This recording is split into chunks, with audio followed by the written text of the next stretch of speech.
Wake up. Wake up.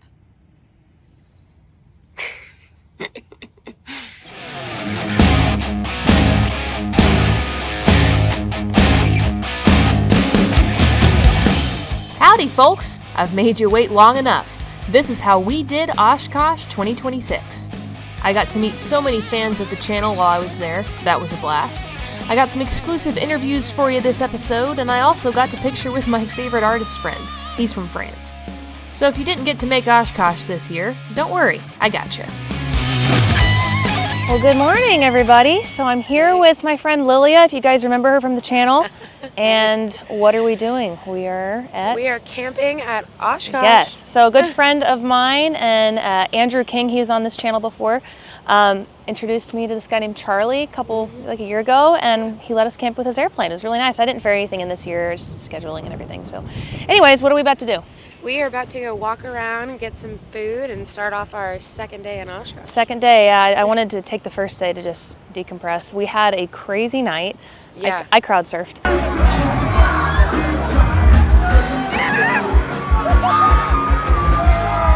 It was so much fun. That was a lot of fun.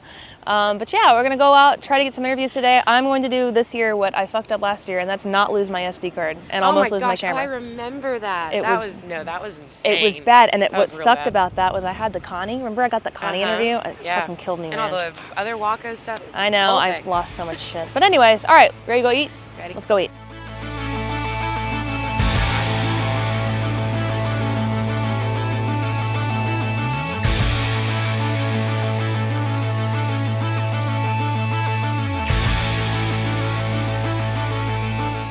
You can tell by what airplanes I filmed what my interest has been lately. The vintage section was really cool this year. The EAA Museum actually pulled out a bunch of their stuff, and it was really neat to see it on the flight line. Gotta love a J1.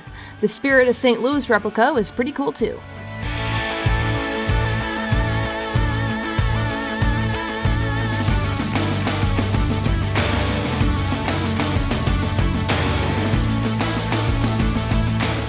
Being at Rhinebeck has kind of ruined me. I really enjoy the Pioneer stuff, probably more than almost anything. It's just so unique to get to see these airplanes.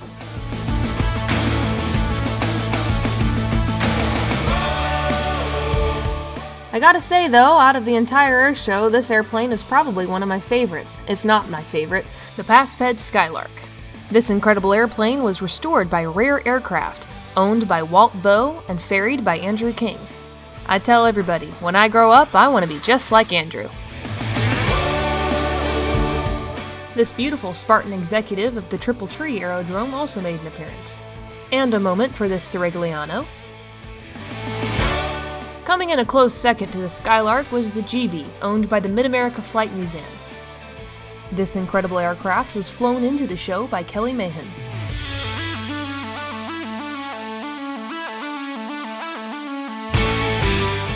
Getting to see some of the Red Bull Air Force airplanes was quite a treat. Well, what's up, you guys? So I'm here at OshKosh with Lee from Flair Bourbon. Yes. Hi, Lee. How are you? It's good to see you. Doing good. I'm glad Great you to stopped see by. you. Absolutely. Well, I gotta say, if it's one thing I really appreciate about an aviation business, it's good marketing. You guys have probably the best that I've seen in a long time. Look, I'm a de Havilland fan. I'm not really sure exactly what you're talking about. I guess you're talking about the de Havilland Beaver. Yeah, the Beaver video. Yeah, de Havilland. Look, great company. What can I say? You know, it's a wonderful organisation. Well, absolutely. Yeah, yes. I love. All right, so maybe we're sometimes a little bit cheeky, but hey, I love it. If you can't laugh, what's the point? You know what? That's what I respect about people like you doing what you do. Look, life's serious. If you can't find a way to smile and have a giggle, then absolutely you've lost the plot. Absolutely. So. All right, so tell me a little bit about your product, and I'd love to know more about this beautiful 195 that we're standing in front of. I feel bad. I come to these events and I should be selling bourbon, but I feel like I spend more time talking 195s and Jacobs engines. It's your own fault. It's gorgeous. I know. I feel bad. Like I'm meant to be selling bourbon, but let's go talk airplanes. Yeah. Look, Flair Bourbon, we love it. We make it in Atlanta. There's a few different products we've got now. Our bourbon, there's a 5-year bourbon, and we have a rye whiskey. It's a little bit older, and we did our little special Beaver bourbon at OshKosh, and it was a single barrel. There was 200 bottles, so you could only get it here. So that was a fun little sneaky project. Yeah. But it's also a really fun excuse to bring out. I'm a vintage aviation nerd like you are. Yep. and I love new aircraft, I love modern aircraft, but there is something about polished aluminum. Second. It's almost like we're at an air show. Yeah, no kidding. The polished aluminum, rivets, there's chips in paint, there's so much hanger rash on this girl, and I love it. Like there's just, this might sound like a silly analogy, but it reminds me of a face that has character, lines and wrinkles and...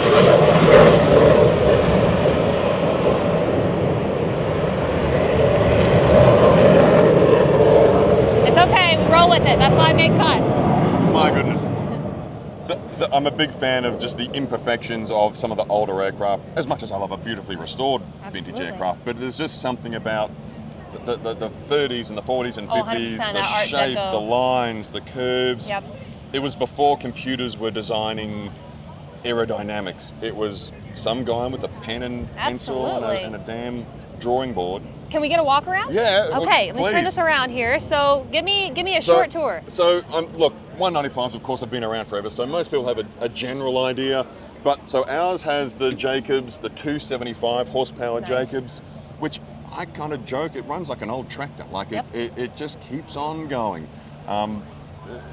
Knock on wood, it's been pretty bulletproof, some low compressions. I love a Jake though. That's what I started. I got 200 or 300 hours on a Jake. I love a Jake. Now a bunch of Wacos have YMFs. Yeah. Have the 275 horsepower. Yep, and there's B2 and then the A2, and I think goes up by like up to it's 295 or 300 horse on the A2. The 300 horsepower. 300 horse on the A2. I don't notice a huge difference on the YMF, but one of the little bits of advice someone said to me was the 300 is great, but slightly more inclined to have problems. Okay. The 275, you're not pushing it too hard. It just plods along like a tractor. Yeah. So which that made sense to me. So I was quite happy to go down that route. They're good engines. People call them shaky Jakes, but I like them. They're good engines. Hey, I'm fine with a shaky Jake. I'm so obsessed with my wheel pants. To have metal wheel pants, that is something on the 195s that it's very hard to get, and it's always a little sense of pride if you meet a 195 owner and they've got metal wheel pants, not fiberglass ones. So little things like that I love. And if you come around here, so I'll see guys with their big fancy pickup trucks and they open their door and their little step comes down and they think they're super cool. Bro, this is 1947. Oh my God. Come on now. Does that, there it is. That's the mechanism. And look at that. It's simple. It's a simple wire pulley that goes in there. So cool. No motors and wiring that can fail. Yeah.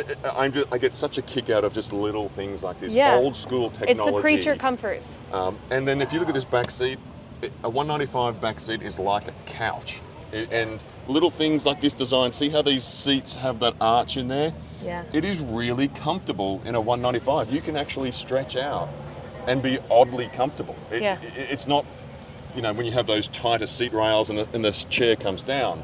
So I just look at all these design features from 1947 and think, these guys were on it. What happened? Yeah, like how did we... Look, I recognise modern aircraft are brilliant, but this is equally brilliant and has character and lines and shape. Our panel, as you can see, reasonably original. I love the idea that it looks pretty symbolic of what it probably should have looked like, right? In the 40s and 50s. But you still have the modern. There's a little GPS tucked in there, yeah. But I also feel like, let's be honest, an iPad has everything I need, moving maps and bits and pieces. It's not like you're flying this in IFR conditions. I don't. Lots of guys do. It's not for me. If the weather's not appropriate, I'm not going to fly it. Yeah. Some other things, if we keep going down this way, that I think are interesting about 195s. So they do have a bit of a reputation at times as far as ground looping. If you come and look at the rudder on a 195, if you stand over there, the rudder stops here. So even like 120s and 140s, the rudder goes all the way down. Relatively speaking, for the size of the aircraft, it's a small rudder. So consequently, it can get a little special in crosswinds. And also, if you stand back here and look at the wing, the wing chord is pretty significant. You can start to get a sense of how much, when you're getting slow, that turbulent air coming over the back here, with an already small rudder. I don't want to embarrass myself with the size of my rudder, but it can get a little funky. So you've got to be on it. You just got to, it's one of those airplanes, you've just got to sort of be paying attention to it. Don't let it get away from you, because you might find yourself in a position where you ain't getting it back. Yeah. Here is what I should be talking more about instead of airplanes. This is our bourbon. It's 5 years old. If you notice the label, it looks just like a pilot's logbook. Awesome. We tried to bury as much little detail in there as we could. We come over here, so this is our radial rye. You see this label? We've got the radial engine in here, and that's all based on a Pratt & Whitney 985 data so plate. badass. Lots of little quirky, little hidden detail. And then for OshKosh, it's just a little special one-off. We did Beaver Bourbon. Yes. This looks just like a de Havilland data plate in the aircraft, except of course we've tweaked it. We've got our FB Flair Bourbon. We've got the Beaver in there. That's amazing. And of course we always say you finish every flight with a Flair. I love it. So this would be the perfect gift for somebody that was just completing a check ride or a major milestone in their pilot career. Boom, you nailed it. I love it. That's exactly the description. That was one of my big frustrations. Where's the drink you can give to your friend who has just hit, his 1,500 hours, or he got his IFR rating? You know how much work they've put in. Yeah. They've been slogging away at it. Here's a fun thing to say, hey man, good on you, good you did it, Yeah, absolutely. or It's here's beautiful. a bottle, but you can't open it until you pass that check ride. Yeah. Little fun things like that. That's So awesome. that's the whole point of Flair. That's awesome. Well, Lee, it was great talking to you. So Thank good you to for see showing me you. around your airplane and your business. This is Anytime. amazing, and I can't wait to see what you do next. You got it. One of the things I was really blown away by this year at OshKosh was how many people stopped me as I was walking and introduced themselves or told me how much they liked watching the show. I was also surprised by how many people showed up at my meet and greet at Flying Eyes, which, by the way, if you don't have a pair, you should definitely get some. I rely on them to do all of the flying I do. It's kind of a funny feeling to have people that I've never met know my entire life story and come up to me and talk to me about it. But hey, I guess when you live your life out in the open, that's how it works. I just wanted to say thank you to all of those people that came up to me and all of the people that watched the show that didn't make it out to OshKosh or that I didn't get the pleasure of meeting. Your views make what I do possible. I sure appreciate you.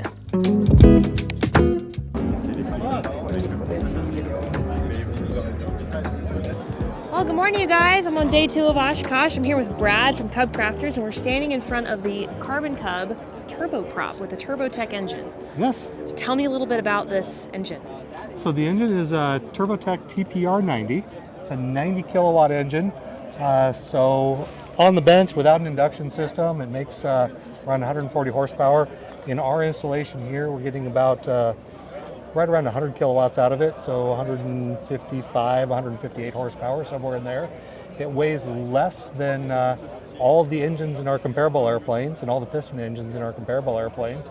It's super fuel efficient. It's got this big heat exchanger on the back that allows it to take the thermal energy that's normally wasted out the exhaust, recycle it back into the engine, turn it into kinetic energy to create shaft horsepower, and that means that we're getting cruise fuel burn of about 7 to 8 gallons an hour, and takeoff we're 10 to 11 gallons per hour. Wow. So it is very much a stick and rudder airplane. So you've got a stick instead of a yoke. This is faster, slower, left, right. The single level FADEX, so there's no propeller control, there's no mixture control or anything like that. It's just slow and go and back to slow. Single button to start the airplane up. You would just hold that button there for 38 seconds and it would be started and ready to fly. Wow. One button to shut it down. This airplane has Garmin Axis avionics in it, so it sees through dust and smoke and haze and all that sort of stuff. It's kind of fun to have it here going. Yeah, very And then cool. the airplane is equipped with Starlink.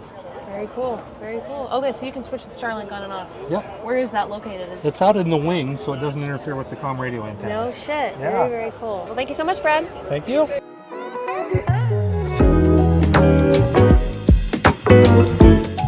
Sulphur Springs, where it all got started.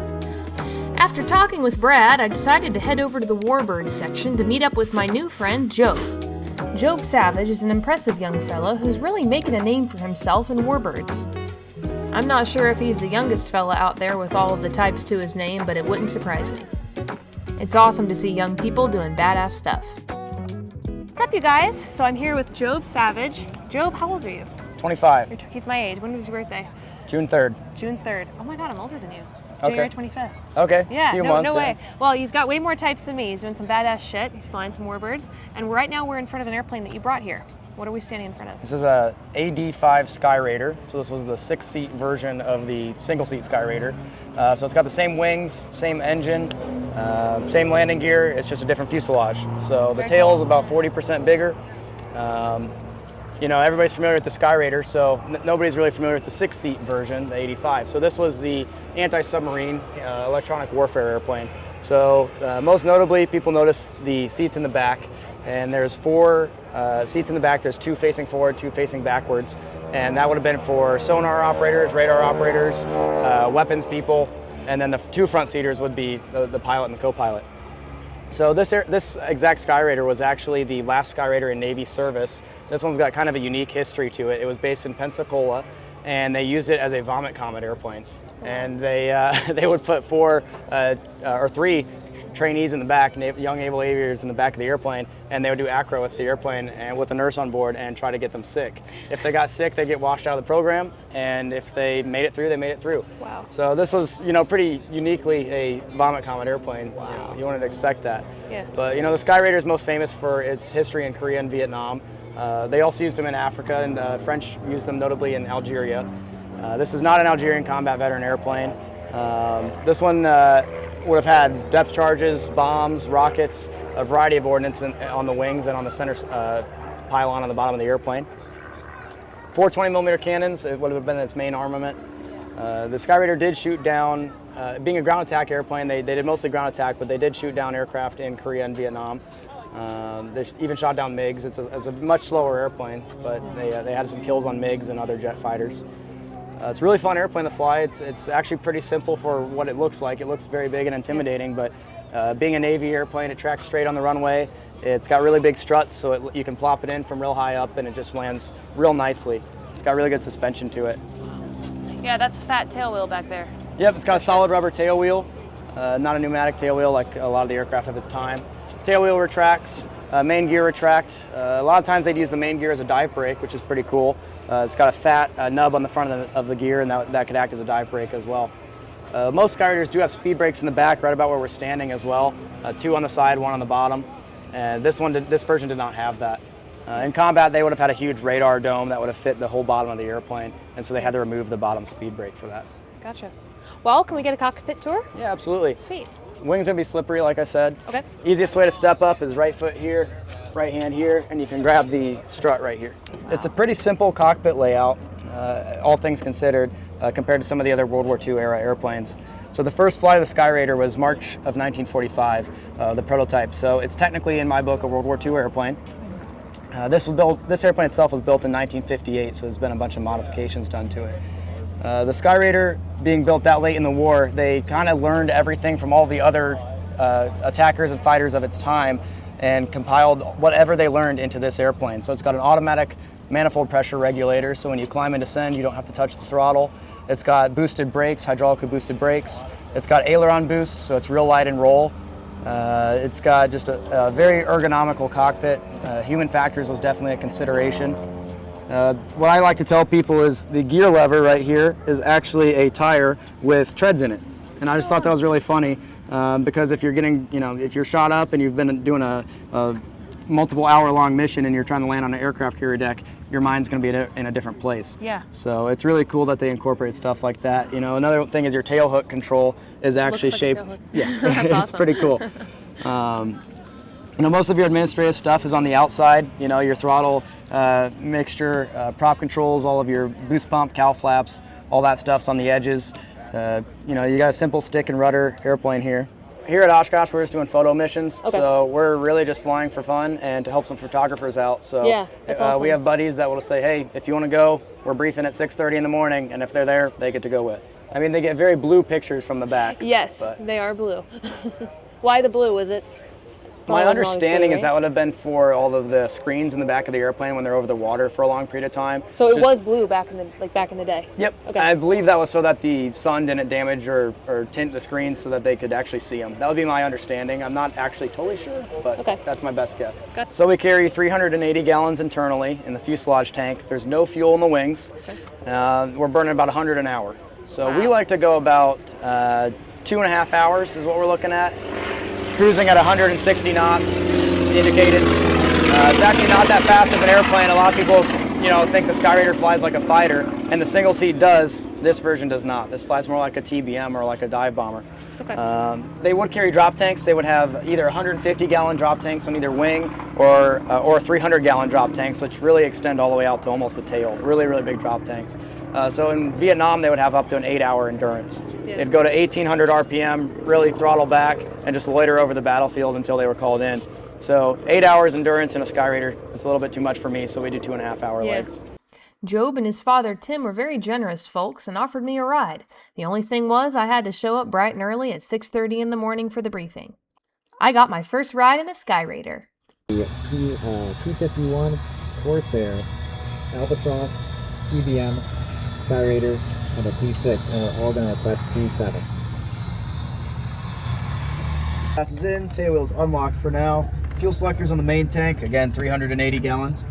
Fuel boost pump, I'm going to test it. About 20 pounds of pressure. Wing flaps are up, oil cooler doors in auto, cowl flaps are open. Mixture's idle cutoff, throttle set for start. Props full forward, gear handles down. Mags are off, lights are good. All of my temperature gauges are happy. It's my CHT right there. Manifold showing 29 inches, RPM showing 0. Battery's on, we're pre-oiled, so I'm gonna go ahead and fire us up here. Are you ready? Good. Cool. Clear. Clear. So we do 16 blades and then we introduce the mags, so it takes a minute to wind up.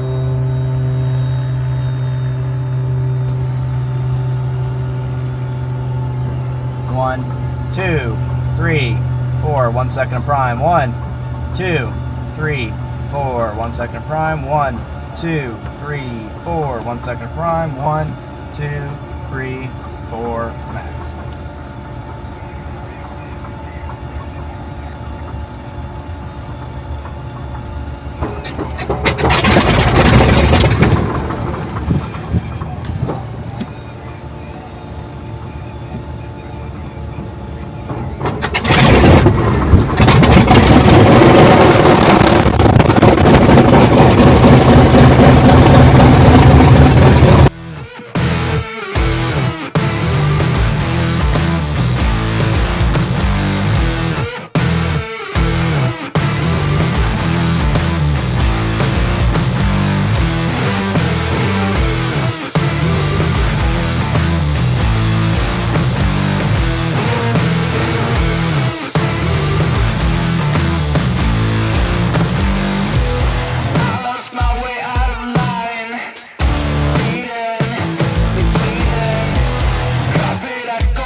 Some of these badass airplanes we were flying formation with belonged to the Bohannon family of Houston, Texas.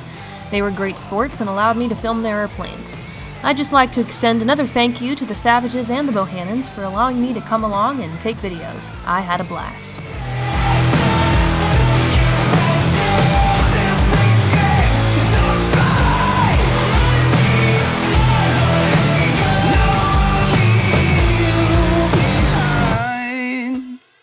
Alright you guys, well I'm here with the Spartan Executive from Triple Tree. I'm here with Ben and Jack. How are y'all doing? We're doing good. Good. Happy to be Okay, here. so I noticed this airplane earlier today and I was hoping that maybe you guys could give me a walk around.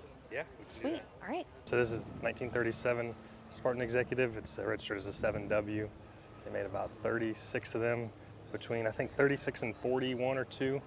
This one is serial number 13 and it's got a Pratt 985 radial, 450 horsepower, and we baby this one. We really take it easy on it. We don't hammer on it, but they're stout motors. They will hold the abuse. We're on, and this one is a Tulsa Aircraft engines. It's got about 100 hours on it, so it's pretty fresh. Yeah, how fresh is the restoration? The last restoration was a complete skin off, everything restoration, everything basically minus the gear motor. Okay. All new lines, wires, everything. And that finished up early 2000s, so that's how it is today.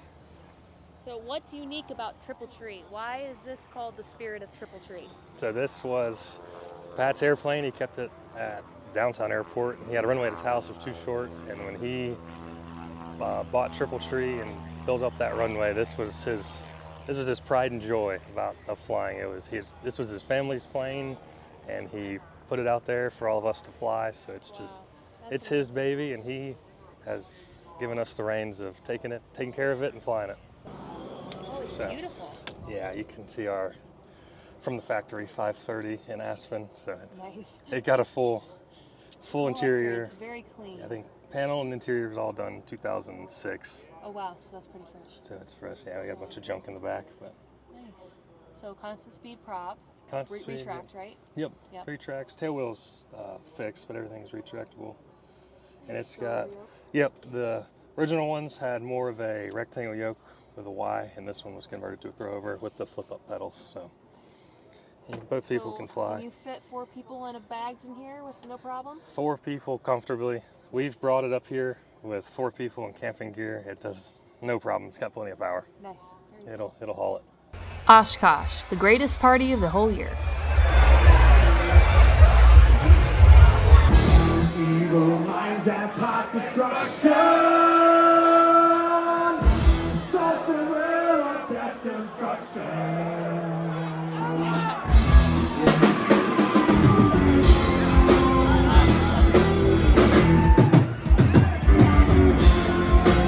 As always, thank you guys so much for watching this episode. I'll include a little video I got of the fireworks here at the end for you.